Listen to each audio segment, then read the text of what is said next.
છે, ભક્તિમાં લોકો તરબોળ થઈ ચૂક્યા છે।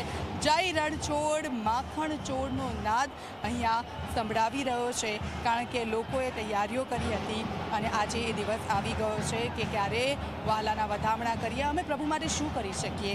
અમે તો એક પામર મનુષ્ય છે, માત્ર ને માત્ર ભગવાનને બે હાથ જોડીને પ્રાર્થના કરી શકીએ કે હે પ્રભુ, તું અમારા સઘળા દુઃખ છે તે દૂર કર અને અમને આશીર્વાદ આપ। અમારા જીવનમાંથી જે ખરાબ સમય હોય એ જતો રહે અને તમામ લોકોની કામના હોય છે, ત્યારે એ જ કામના સાથે અહીંયા લોકો પહોંચ્યા છે। આપ જુઓ, જે આજે બાળાઓ છે અહીંયા તૈયાર છે સજી ધજીને, અને તે જ્યારે ભગવાનને અહીંયા નીચે લાવવામાં આવશે, 3 કાંસની જે મૂર્તિઓ છે એ મૂર્તિઓને વિધિ વિધાન સાથે જ્યારે રથની અંદર મૂકવામાં આવશે ત્યારે અહીંયા નૃત્ય કરવામાં આવશે અને ભગવાનને રીઝવવાના તમામ પ્રયત્ન કરવામાં આવશે। આપ જુઓ, આ જે 3 દીકરીઓ છે એ ભગવાનની જે મૂર્તિ છે તેના જે હૂબહુ અહીંયા દર્શન કરાવી હોય એ રીતનો અહીંયા માહોલ જોવા મળી રહ્યો છે। બીજી તરફ અમે આપને એ દ્રશ્યો બતાવી રહ્યા છે, પોલીસનો ચુસ્ત બંદોબસ્ત ગોઠવી દેવામાં આવ્યો છે અને ભગવાનને જે ભોગ ધરાવવામાં આવ્યો હતો, ખીચડીનો પ્રસાદ ભગવાનને ખાસ ધરાવવામાં આવે છે મંગળા આરતી પછી, તો એ પ્રસાદનો લાભો લેવા માટે અહીંયા લોકો છે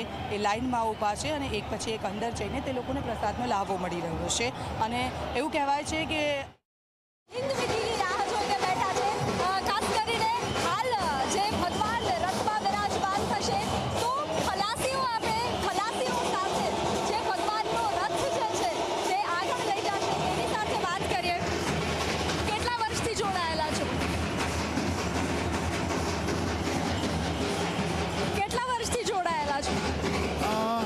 અમે લોકો 147મી રથયાત્રા છે અને જ્યાંથી રથયાત્રાની શરૂઆત થઈ ત્યારથી જ અમે ખલાસી ભાઈઓ મંદિર તથા પોલીસ કર્મચારીઓ સાથે હોઈએ।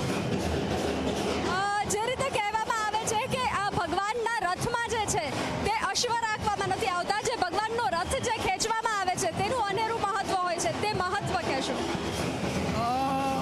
ભગવાનની સાથે સંકળાયેલી દરેક વસ્તુનું મહત્ત્વ તો અકલ્પ્ય જ હોય છે। રથયાત્રામાં જે રથ નીકળે છે, ભજન મંડળી છે, આદિવાસી નૃત્ય છે, બધી જગ્યાનું દરેક પોતપોતાનું એક મહત્ત્વ હોય છે। અમે લોકો પણ ખલાસી ભાઈઓ રથને ખેંચીએ છીએ, એ અમારા માટે પણ એક ભગવાનને આપેલું વરદાન છે અને દરેક જણ સંકળાયેલા, જેમ કે તમે ફોટોગ્રાફર રિપોર્ટર છો, તમે બી એક મહત્ત્વ ધરાવો છો।